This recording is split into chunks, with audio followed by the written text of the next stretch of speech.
What if the very thing everyone warned would ruin her was the only thing that could save her family? A lone widow in the unforgiving frontier, 4 sons to raise, and a cousin too bold for her own good. When the sheriff said, "Shoo never obey," he had no idea what was coming next. Thank you so much for watching and for all your comments. Let me know at the end if you liked the story, and where you're watching from and why you're following this. The dust-laden wind swept across the small town of Redemption Creek, Wyoming Territory, 1878. Eleanor Montgomery stood on the porch of her modest homestead, squinting at the horizon where the last rays of sunlight painted the sky in hues of amber and crimson. 6 months a widow now, with 4 boys to raise on her own, she felt the weight of responsibility heavy on her shoulders. "Ma, when's supper gonna be ready?"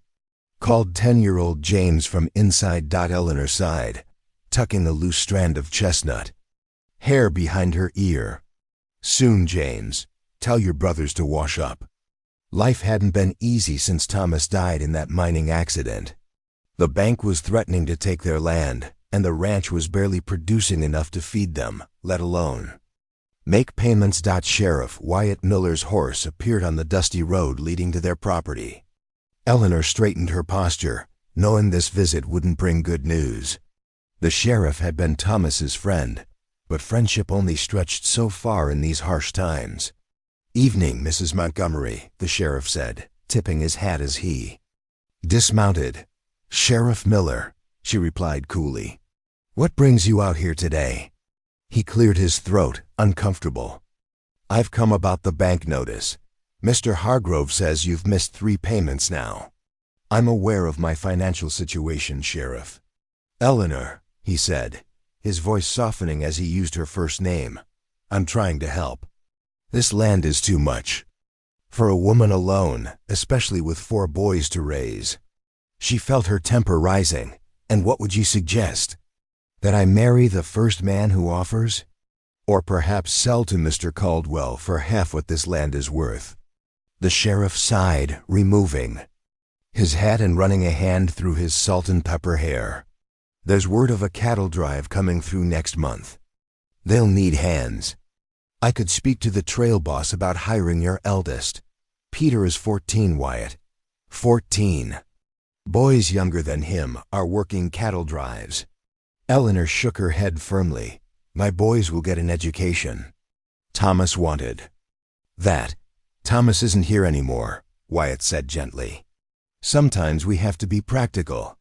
From inside, she heard the clamor of her sons Peter, James, 8-year-old William, and little Thomas Jr., just 6. They were good boys, but growing wilder without their father's influence. "I received a letter yesterday," Eleanor said, changing the subject. "My cousin Sarah is arriving next week from Boston. She's agreed to help with the boys while I find more steady work." Sheriff Miller frowned. "An Eastern lady, out here?" "Sarah is made of sterner stuff than you might think. Like you?" he asked with a knowing look. "Eleanor, even you struggle with the realities of frontier life. Another city woman won't make things easier." Eleanor stiffened. "I've managed thus far, haven't I?" "Barely," he replied honestly. "And that city cousin of yours, she never obey the unwritten rules out here. Eastern ladies come with Eastern notions." "Perhaps that's exactly what we need," Eleanor retorted. "Some fresh thinking." The sheriff replaced his hat, shaking his head. "I've known you since you arrived with Thomas 8 years ago. You've always been stubborn, but this is foolishness. You need a man's help on this ranch. What I need, Sheriff, is time and respect. I'll find a way to make the payments." As Wyatt prepared to mount his horse, Eleanor felt a pang of guilt. He meant well, in his limited way. "Wyatt," she called, "thank you for your concern. But Sarah and I will manage." He looked at her for a long moment, his expression unreadable in the fading light. "I hope so, Eleanor. For your sake and those boys. This territory doesn't forgive weakness." After he rode away, Eleanor went inside to her waiting sons. Peter, The spitting image of his father with those serious blue eyes immediately sensed her distress. "Was that about the bank again, Ma?" he asked. "Don't you worry about adult matters," she said, ruffling his hair though he was nearly as tall as she was now. "Aunt Sarah will be here soon, and things will improve." That night, after the boys were asleep, Eleanor sat at the kitchen table by lamplight, papers spread before her. The homestead accounts, the bank notices, Thomas's life insurance that had barely covered the funeral. She pushed aside a tear, determination hardening within her. "I won't lose this place, Thomas," she whispered to the quiet room. "I promised you we'd make a life here, and I intend to keep that promise." Outside, the Wyoming wind howled across the plains, a lonely sound that echoed the emptiness in her heart. But within that emptiness, a spark of resolve burned brighter. With each passing day, Sarah's arrival would change things. Eleanor was certain of it. Together, they would show Redemption Creek what women could accomplish, whether the sheriff approved or not. The stagecoach rattled into Redemption Creek, stirring up clouds of dust that made the townsfolk shield their eyes and turn away. But Eleanor Montgomery stood firm, waiting anxiously as the vehicle came to a halt outside the general store. It had been nearly 10 years since she'd seen her cousin Sarah. The door swung open, and out stepped a woman who made several onlookers gasp. Sarah Blackwell wasn't what anyone expected in this frontier town. Her burgundy traveling suit was impeccably tailored, her hat adorned with a single dramatic feather, and her posture as straight as a soldier's. At 32, she was 2 years Eleanor's junior, but carried herself with the confidence of someone who knew exactly her place in the world. "Eleanor!" Sarah exclaimed, her face breaking into a wide smile as she spotted her cousin. The women embraced, and Eleanor felt a wave of emotion wash over her. "Thank you for coming," she whispered. "Nonsense," Sarah replied, pulling back to look at Eleanor. "Properly. Family helps family. Now where are these nephews I've heard so much about?" Eleanor turned to her 4 boys, who stood in a neat row, uncomfortable in their Sunday clothes. "Boys, this is your Aunt Sarah from Boston." Sarah approached them, studying each face with genuine interest. "My goodness, you're all so handsome." "You must be Peter," she said to the eldest, who nodded solemnly. "And James," she continued down the line. "William and little Thomas Jr., I've brought something for each of you." From her handbag, she produced small packages wrapped in brown paper. The boys' eyes widened. Gifts were rare luxuries in their world. "Thank you, ma'am," Peter said formally, accepting his package. "Aunt Sarah," she corrected with a wink. "We're family after all." As they loaded Sarah's trunks onto Eleanor's wagon, Sheriff Miller approached, his gaze critical as he assessed the newcomer. "Mrs. Montgomery," he nodded to Eleanor, then turned to Sarah. "Ma'am, welcome to Redemption Creek. I'm Sheriff Wyatt Miller." Sarah extended her gloved hand. "Sarah Blackwell." "Charmed, I'm sure." The sheriff seemed unsure whether to shake her hand or kiss it, and awkwardly opted for a brief handshake. "You've come a long way. Boston, is it?" "Indeed. Though I've spent the last 5 years in Philadelphia, teaching at a girls' academy." The sheriff's eyebrows rose. "A teacher? Well, that's interesting. We don't have much call for fancy education out here." "Every child deserves knowledge, Sheriff," Sarah replied smoothly, "regardless of geography."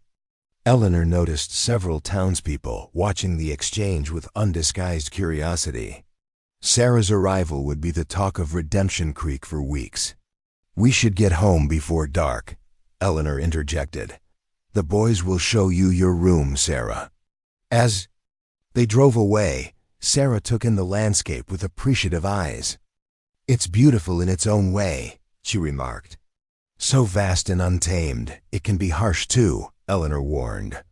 "Winter is brutal, and summer brings drought. But yes, there's beauty in it." "Tell me about your plan," Sarah said, lowering her voice. So the boys, riding in the back of the wagon, couldn't hear. Your letter mentioned ideas, but was vague on details.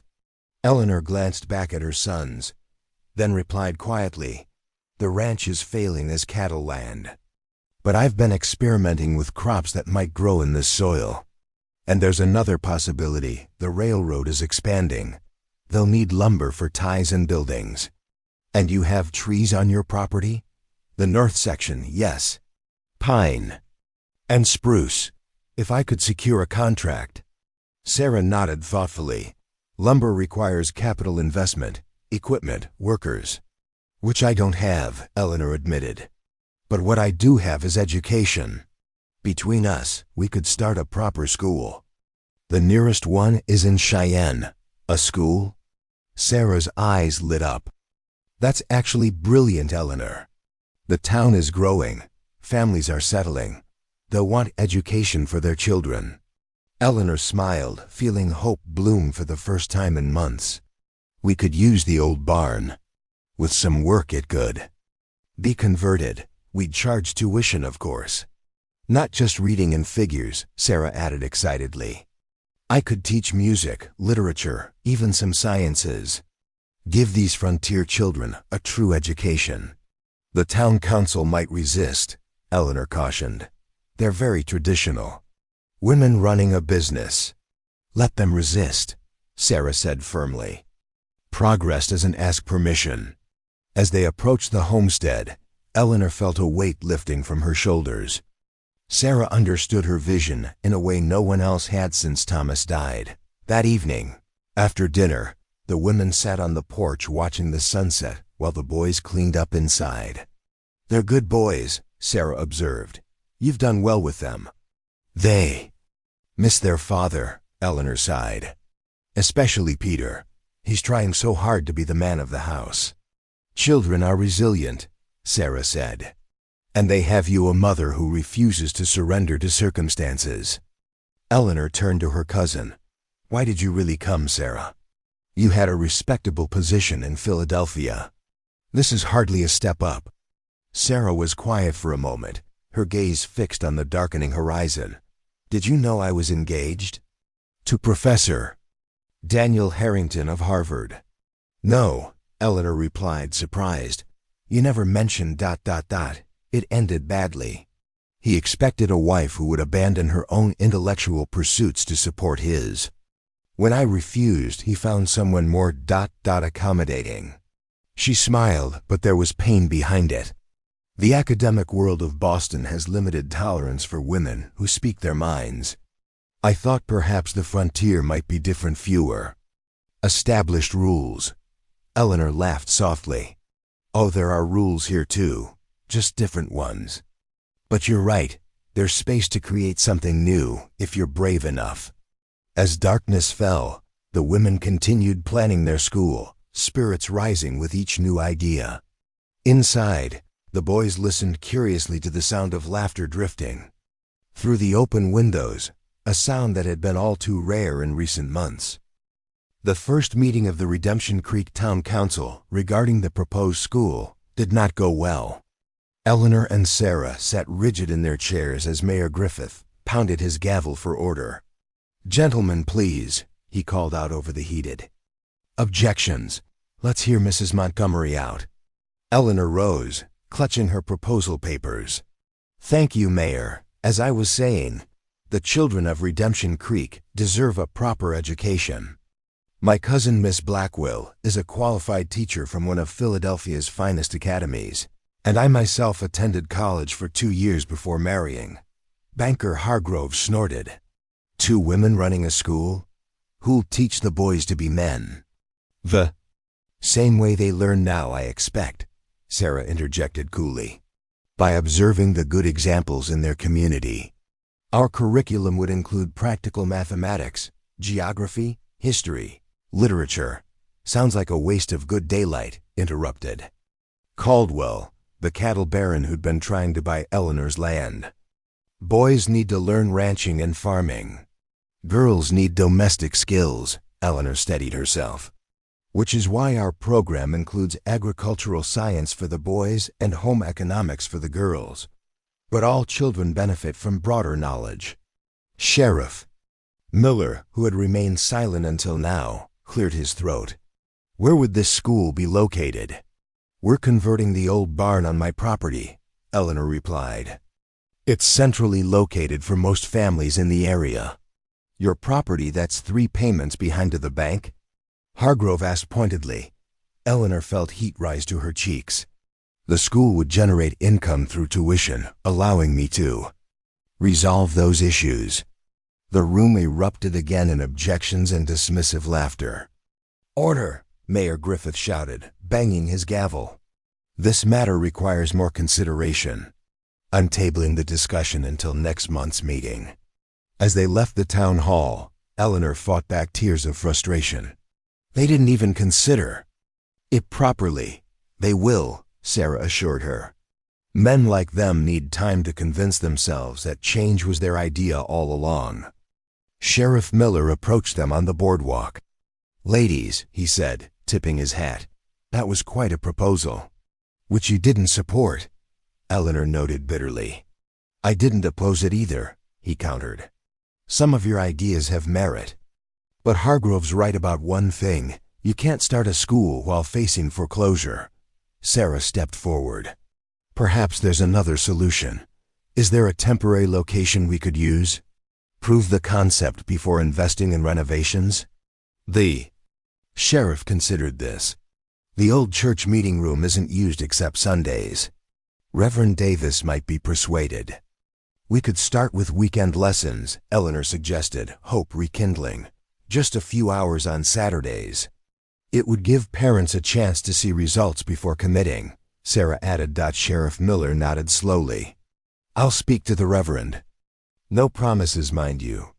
After he walked away, Sarah turned to Eleanor with a triumphant smile. "See? Progress." "Wyatt's not like the others," Eleanor admitted. "He was Thomas's friend. He wants to help in his own limited way." Sarah mused.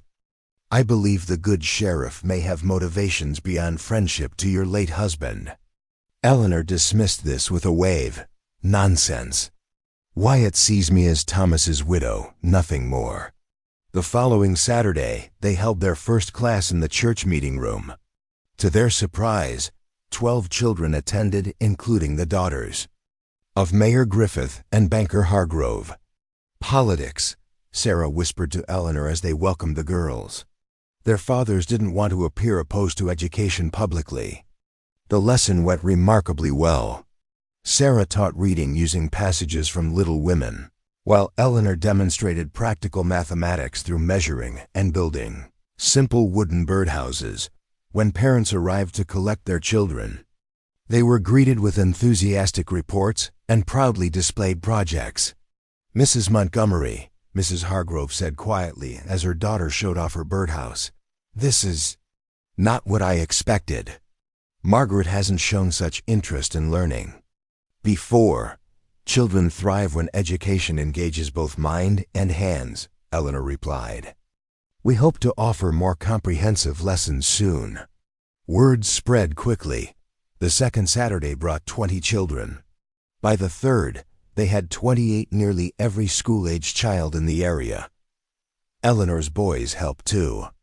Peter organized games during breaks, teaching city children frontier skills like tracking and identifying plants. James and William helped younger children with their projects, while little Thomas Jr. proudly distributed materials. One evening, as they prepared lessons at the kitchen table, Sheriff Miller knocked at the door. "Evening, ladies," he said, removing his hat as Eleanor invited him in. "I've news that might interest you." He handed Eleanor an official-looking document. "The town council met in special session today.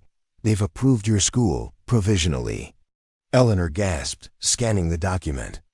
"This says we can use the old Miller property on Main Street." "My father's old place," the sheriff confirmed. "It's been sitting empty since he passed. Needs work, but it's solid. Better than a barn. Wyatt, I don't know what to say." "Say you'll accept help getting it ready," he replied. "Several men in town have volunteered labor. Even Caldwell's sending 2 ranch hands." Sarah glanced between them with a knowing smile. How remarkably supportive, Sheriff. What changed the council's minds? Their wives, he admitted with a chuckle. Seems the ladies of Redemption Creek have been quite impressed with your Saturday lessons. After he left, Sarah turned to Eleanor with bright eyes. We did it, a real school. Eleanor nodded, tears threatening. Thomas would be so proud. He always believed education was the future of the West. Over the next 2 weeks, the transformation of the old Miller house was nothing short of miraculous. Men who had opposed them at the council meeting now hammered and sought alongside their sons. Women brought curtains and donated books. Even banker Hargrove arranged for proper desks to be shipped from Cheyenne. There's a condition, Sheriff Miller informed them as they inspected the nearly completed schoolhouse. The council expects the school to be self-sufficient within 6 months. Meaning? Sarah asked. Meaning they won't provide funding, but they won't interfere either. You'll need to charge enough tuition to cover expenses and your own salaries. Eleanor nodded confidently. We can manage that. And with the school income, I can keep the ranch. The sheriff looked at her with something like admiration. You know, when Thomas first brought you here, folks said you'd never last a winter. Too refined, too educated for frontier life. And now? Now they're saying you might just be what this town needs. He hesitated. Eleanor, I've been meaning to ask. Whatever question he intended remained unasked as Peter burst in, breathless with excitement. Ma, Aunt Sarah, come quick. The sign is going up. They hurried outside to see the freshly painted sign being mounted above the door, Redemption Creek Academy. As the community gathered to admire it, Eleanor felt Thomas's presence beside her. His dream for their family and this town coming to life in ways she never imagined. The Redemption Creek Academy flourished through summer and into autumn. What began as a desperate measure to save Eleanor's ranch had transformed into something the entire community took pride in. Children who once struggled to write their names now composed short essays and solved complex arithmetic problems. But success brought complications. On a crisp October morning, Eleanor arrived at the school to find banker Hargrove waiting on the steps, his expression severe. Mrs. Montgomery, he greeted her coldly. I've come about your loan. Eleanor's heart sank. Despite the school's success, she'd only managed to make one back payment on the ranch. Mr. Hargrove, as we discussed, I need more time. It's not about time anymore, he interrupted. Mr. Caldwell has made an offer to buy your note from the bank. He's quite determined to acquire your property.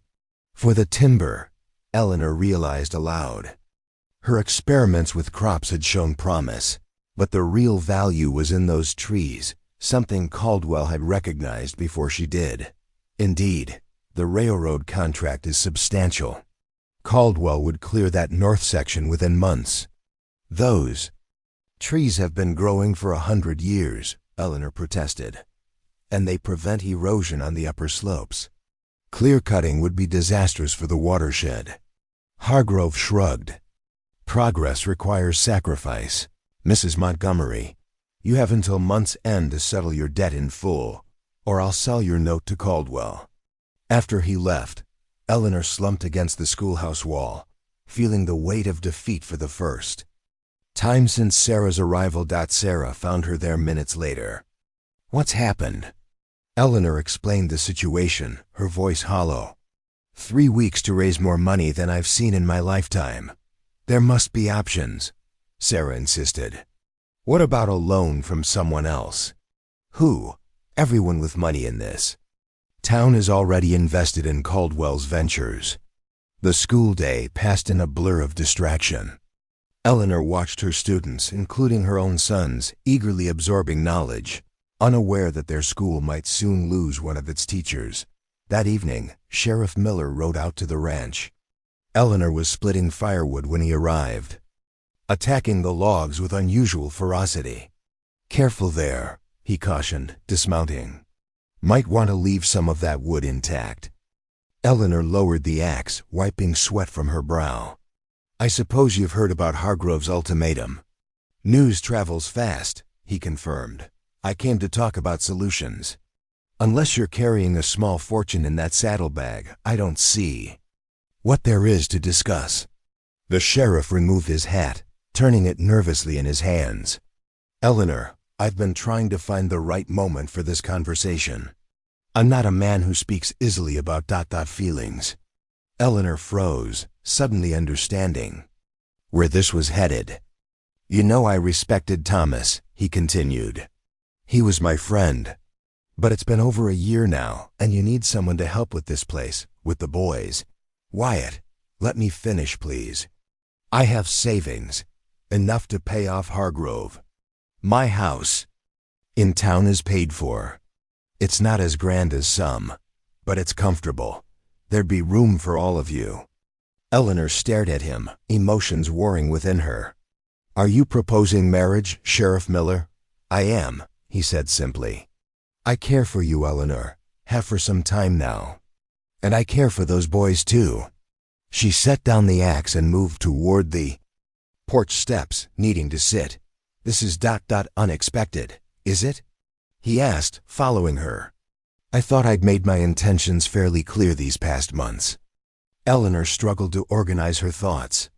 Wyatt was a good man, honest, hardworking, kind to her children. Many widows would consider his offer a blessing. I'm honored, she said carefully. But I can't accept. His face fell. May I ask why? Because it would be for the wrong reasons, she explained gently. You deserve a wife who loves you completely, not one who married you to save her property. In time, perhaps, Wyatt, she interrupted. When Thomas and I married, it was against both our families' wishes. We came west with nothing but dreams and determination. That land isn't just property to me, it's the life we built together, the future we planned for our sons. The sheriff nodded slowly, replacing his hat. I understand. But my offer stands, should you reconsider. After he rode away, Sarah emerged from the house. You heard? Eleanor asked. I wasn't eavesdropping intentionally, Sarah admitted, joining her on the porch. He's a good man. Yes, Eleanor agreed, but not the solution to our problems. Later. That night, after the boys were asleep, the women sat by lamplight reviewing the school's accounts. We're bringing in enough to sustain the school, Sarah observed, but not enough to save the ranch too. If only we had more time, Eleanor sighed. The crop experiments are showing promise. By next harvest, wait, Sarah interrupted, staring at the ledger. Eleanor, what if we don't need to come up with all the money? What if we just need to stop Caldwell from getting the land? How? Look at these figures. Parents are paying tuition monthly. If we asked for a quarter's payment in advance, we couldn't possibly ask that, Eleanor protested. Not as a requirement, Sarah clarified, as an investment. Those who can afford it prepay for winter term. We use that to make a substantial payment to Hargrove, enough to convince him not to sell. Your note to Caldwell. It was a desperate plan, but the only one they had. The next day, they approached the parents most likely to help. To their surprise, many agreed immediately. The academy is the best thing to happen to this town in years, Mrs. Griffith declared, writing a bank draft for her daughter's tuition through spring. My husband may not admit it, but even he sees the difference in Margaret's confidence. By week's end, they'd raised enough for 2 payments to the bank. Still not enough to clear the debt, but perhaps enough to demonstrate good faith. When they presented their proposal to Hargrove, however, he was unmoved. A partial payment doesn't resolve the issue, Mrs. Montgomery. Mr. Caldwell's offer stands. Then I'll speak to Caldwell directly, Eleanor decided. She found him at the saloon, holding court among his ranching associates. Conversations died as she entered. Women rarely set foot in such establishments. Mrs. Montgomery, Caldwell drawled. Amused. This is an unexpected pleasure. Mr. Caldwell, I'd like to discuss my property. He gestured to an empty chair. Please join us. Though I believe Hargrove made my position clear. Eleanor remained standing. I'm proposing an alternative. You want the timber. I need to keep my land. Perhaps there's a compromise. Caldwell's eyebrows rose with interest. I'm listening. A selective harvest, she suggested. Take mature trees only, leave the younger ones. My sons and I would mark them. You'd still get quality timber, and the forest would regenerate. That's more labor-intensive, he objected. Costs more, but sustainable, she countered. When? The railroad needs more ties in 5 years. You'd have another harvest. Clear-cut now, and that's the end of it. She could see his mind working, calculating profit margins. And in exchange? You buy my banknote from Hargrove, but instead of foreclosure, we structure a new repayment plan. The school is generating steady income now. Caldwell studied her. With newfound respect. You drive a hard bargain for a schoolmarm. I'm a rancher's widow first, she reminded him. Thomas taught me to negotiate. 2 days later, the deal was struck.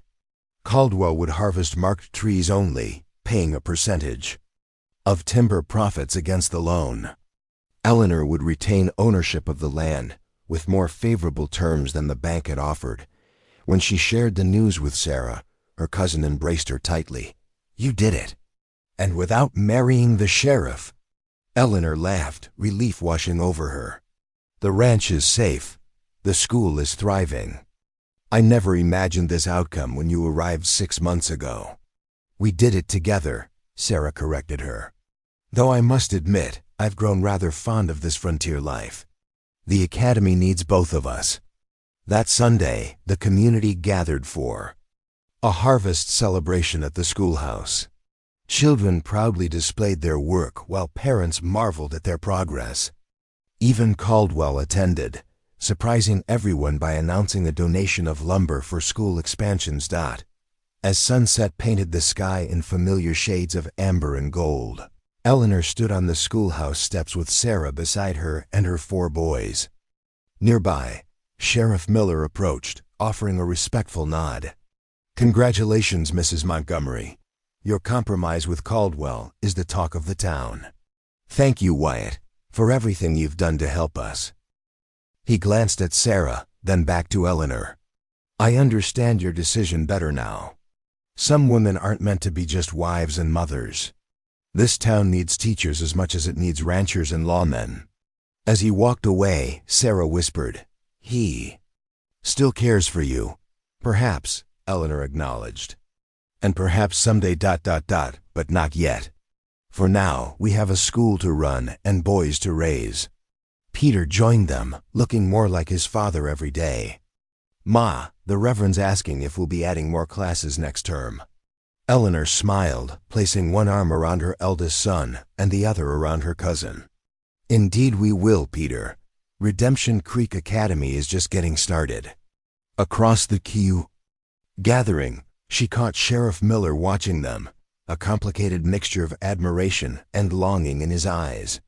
Eleanor nodded to him, acknowledging the possibility of a future neither of them could yet imagine, one where a widow with 4 sons and a spirit that refused to be broken might finally find room in her heart for new beginnings.